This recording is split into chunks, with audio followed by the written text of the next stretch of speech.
আজ হলো মঙ্গলবার আর সকাল সকাল ছেলে মেয়েকে স্কুলে দিয়ে বেরিয়ে গেছি। আমি আর ও দুজনে মিলে যাচ্ছিলাম মুকুন্দনগর ঘাটে। তো কি করতে যাচ্ছি, কেন যাচ্ছি, আর ওখানে গিয়ে কি হলো সবটাই তোমাদের সাথে শেয়ার করব। তো ভিডিওটা স্কিপ না করে পুরোটা দেখতে থাকো, আশা করি ভালো লাগবে।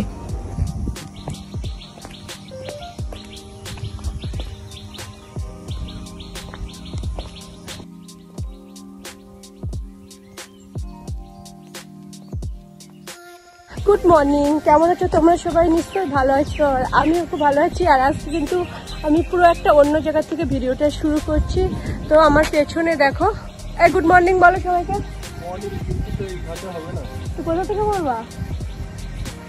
তো আমরা ম্যাক্সিমাম এখান থেকে জল ভরে নিয়ে যাই, কিন্তু এসে যে অবস্থা দেখছি, কিন্তু এখানে তো মনে হচ্ছে ভরা যাবে না, ওইদিকে যেতে হবে, বুঝেছো?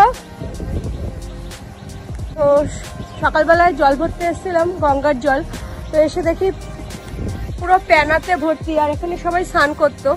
তো বুঝতে পারছি না এখন কোথা থেকে জল ভরবো। তো আশা করি সবাই ভালো আছো, সুস্থ আছো। আর যে যেখান থেকে দেখছো ভিডিওটা যদি ভালো লেগে থাকে তো অবশ্যই লাইক, কমেন্ট, শেয়ার, সাবস্ক্রাইব অবশ্যই করবে। একটু আমি এখানকার ব্যাকগ্রাউন্ডটা দেখিয়ে দিই। আর এই দুদিন ধরে তো আমাদের রানাঘাটের এখানে বৃষ্টি হচ্ছেই, আর সকালবেলাটাও এক পশলা বৃষ্টি হয়ে গেছে, মানে 4:30-র দিকে তো ভীষণ জোরে হচ্ছিল। তো এখন একটুখানি কমেছে, তাও গুড়ি গুড়ি হচ্ছে আর কি। তো মন্দিরের চারি সাইডটা দেখে বুঝতেই পারছো বৃষ্টির জলে পুরো ভেজা। আর এটা হলো মন্দির, এটা হলো একপাশে মায়ের মন্দির আর একপাশে বাবা মহাদেবের মন্দির। তো মন্দিরের ভেতরে আর গেলাম না, দূরের থেকে ওই যে দেখা যাচ্ছে একটুখানি, সেটাই তোমাদের সাথে একটু শেয়ার করলাম। তো ওখান থেকে বেরিয়ে যাচ্ছি, এবার দেখি কোথা থেকে গঙ্গা জলটা নেওয়া যায়।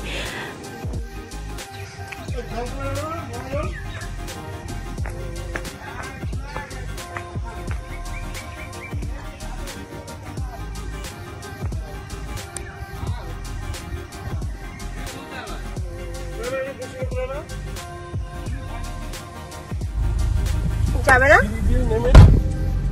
স্নান করলে তবে ঘুরতে পারবে।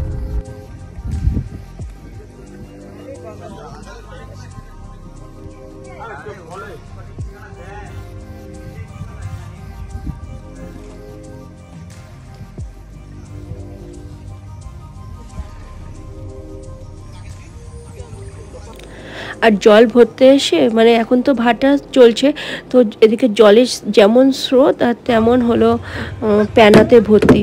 তো কোনো রকম জলগুলো ভরা হলো। এখন আমার সাথে ঝগড়া করছে, আমি কেন নিচে নামিনি। আরে এই রাস্তার মধ্যে দিয়ে নামতে গেলে আমি নিজে ধপাস হয়ে যাব, ওই জন্য নামছি না।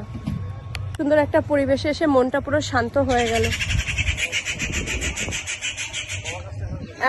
এখন জোয়ার না ভাটা বাপিদা? বয়স্ক দাদু লাঠি নিয়ে আসছে। এমা আর একটা ঢাম রয়েছে তো, ওখানে কাদের ঢাম? ওগুলো পরে যাচ্ছিল নাকি পা স্লিপ কেটে?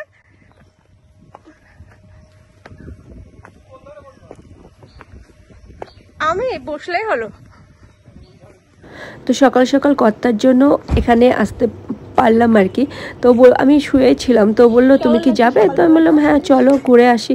তো যাই হোক, ওর জন্য এখানে আসতে পেরে তো সত্যি সত্যি সকাল সকাল এত সুন্দর একটা পরিবেশে এসে মনটা পুরো শান্ত তো হয় বটে, প্লাস গঙ্গার এই একটা মিষ্টি হাওয়া। তো বিকেলবেলা হলে তো এখানে প্রচুর লোকজন হয় এই মুকুন্দনগর ঘাটে। তার উপরে নৌকাতেও নদীর এপার থেকে ওপারেও সবাই আর কি ঘোরে জলের মধ্যে। তো এর আগেও হলো আমি একবার এসেছিলাম, তোমরা ভিডিওটা দেখলে হয়তো বুঝতে পারবে। আর ঘুরতে ঘুরতে এদিকে এসে আমি একটা চা অর্ডার করে দিলাম। তো চিনি ছাড়া চা, এত সুন্দর ওয়েদার, এত সুন্দর পরিবেশে এসে চাটা না খেলে না কেমন একটা ফাঁকা থেকে যাবে, তার জন্য আমি আমার জন্য আগে এক কাপ চা বলে দিলাম।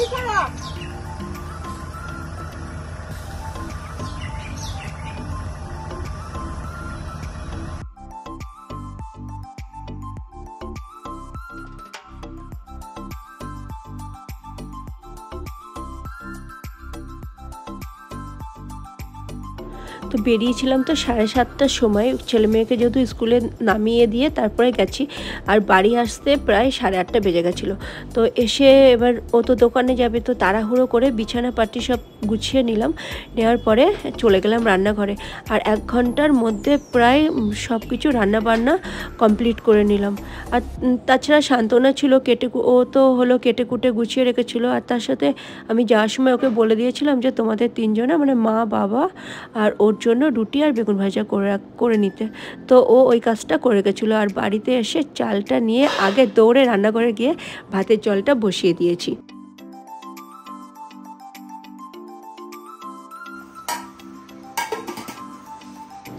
আর কাল ছিল সোমবার, পুকুর থেকে এই ছোট্ট একটা মাগুর মাছ পেয়েছিল। তো বাবা বলেছিল যে ওটা কাঁচকলা দিয়ে ঝোল করতে, তো সেটাই আর কি তাড়াহুড়ো করে আগে বসিয়ে দিয়েছিলাম।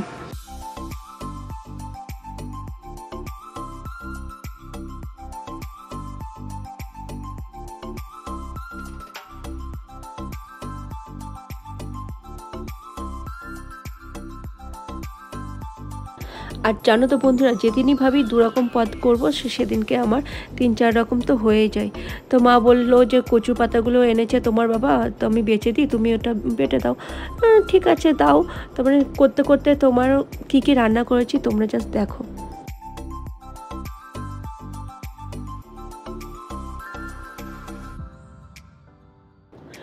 যেহেতু জ্যান্ত মাছ আর তার সাথে 2টো পুঁটি মাছও পেয়েছিল, তো একসাথেই আর কি ঝোল করলাম। তো প্লেন জিরে, একটুখানি লঙ্কার গুঁড়ো দিয়েছিলাম কালারের জন্য, আর কাঁচা লঙ্কা দিয়ে জিরে ফোড়ন দিয়ে রান্না করলাম। আর নামানোর আগে ভাজা জিরে দিয়ে দিয়েছিলাম। তো মা তো বললো দারুণ হয়েছে খেতে। সেটা খারাপ কিছু বলছি না, আমি ভেবেছিলাম খাবো না, কিন্তু বাড়ির জিনিসের সাথে সাথে হ্যাঁ তাহলে। আর এদিকে মা হলো কচু পাতাগুলো ধুয়ে দিয়েছে, আমি সিদ্ধ বসিয়ে দিয়েছি। আর এই যে আমার কাঁচকলা আলু দিয়ে মাগুর মাছের ঝোল কমপ্লিট। তো আর এদিকে আমার কচু পাতাটা মানে সেদ্ধও হয়ে গেছে। আর এদিকে দেখো বেশ খানিকটা রসুন আর তার সাথে কাঁচা লঙ্কা আর কচু পাতা দিয়ে ভালো করে ভেজে নেবো, নুন হলুদ। আর এর মধ্যে যখন ভাজা হয়ে যাবে নামানোর আগে দিয়ে দেবো একটু কালো জিরে। তো এটা মিক্সিতে বেটে নিয়ে কড়াইতে দিয়ে একটু নাড়াচাড়া করলে পাতা বাটা রেডি। তো এদিকে দেখো মিক্সির বাটিতে গোটা কয়েক কাঁচা লঙ্কা আর তার সাথে সাদা সর্ষে আর কালো সর্ষে মিক্স করে নিয়ে নিয়েছি। এটা হলো ইলিশ মাছ যেটা রান্না করব, তো সেটার মধ্যে দেবো। তো এই ইলিশ মাছটা আমি গাটি কচু আর বেগুন দিয়ে রান্না করব। বেগুনটা আগের থেকে ভেজে তুলে নিয়েছি। তো কালো জিরে ফোড়ন দিয়ে কাঁচা লঙ্কা দিয়ে দিয়েছি, দিয়ে গাটি কচুটা আগের থেকে নুন জলে ভাপিয়ে রেখেছিলাম। তো সেটা আর কি দিয়ে ভালো করে নাড়াচাড়া করে গরম জল দিয়ে দিয়েছি। আর এদিকে সর্ষেটা বাটা হয়ে গেছিলো, তো সর্ষেটা এবার আমি ছেঁকে নেবো। তো জানো তো এই রান্নাটা আজকে আমি প্রথমেই ট্রাই করছি। তো এর আগে কালো জিরে ফোড়ন দিয়ে আর কাঁচা লঙ্কা ফোড়ন দিয়ে গাটি কচু আর বেগুনের ঝোল করেছি। তো আজকে আমি এই টেকনিকে আর কি করবো। তো বেগুনটা তো যেহেতু আগের থেকে ভেজে রেখেছিলাম, আর মাছে অনেকক্ষণ আগেই এসে পর নুন হলুদ মাখিয়ে নিয়েছিলাম। আর এদিকে তোমার কচুর ঝোলটা যে ফুটে গেছে তখন মাছগুলো দিয়ে একটু ঢাকা চাপা দিয়ে দেবো। আর সর্ষেটা যেহেতু ছেঁকে নিয়েছি, এবার ঝোলটা যে ফুটে যাবে তখন সর্ষে আর বেগুনটা দিয়ে ঢাকা চাপা দিয়ে নামিয়ে নেব। যেহেতু আজ প্রথমবার সর্ষে বাটা দিয়ে গাটি কচু আর বেগুন দিয়ে ঝোল করলাম, তো খেতে কিন্তু বেশ ভালোই হয়েছিল। নুন ঝালটাও বেশ টানা টানা করেছিলাম। আর সবার লাস্টে করলাম তোমার উচ্ছে দিয়ে আর লাউয়ের চোকলা দিয়ে ভাজা। আর তার মধ্যে আমার আবার 2 কাপ চা করাও হয়ে গেল। তো মন্দিরে যেহেতু কাজ চলছে, মিস্ত্রিরা কাজ করছে, তো এখানে আমি মিস্ত্রি কাকুদের চাটা দিয়ে দিলাম। আর এইদিকে আমি না ফট করে দুধ বসিয়ে দিয়েছিলাম। তো ফট করে মনে পড়লো এ বাবা ও যে বলেছিল ইলিশ মাছ ভাজা খাবে। তো ভাতটা বেড়ে আমি তাড়াতাড়ি আবার কড়াইটা ধুয়ে ইলিশ মাছ ভাজা করে নিলাম। আর সকালবেলা টিফিনে করেছিলাম ম্যাগি চাউমিন হয়, তো ম্যাগি চাউমিনটা করে নিয়েছিলাম। তো রান্নাবান্না তো কমপ্লিট। আর আমার জন্য জাম্বু কাপে আমি গ্রিন টি বানিয়ে নিয়ে এসেছি। আর আমাদের বাড়ির বারান্দাটা জাস্ট দেখো, সব কাচাকুচি করা হয়েছে আর কি।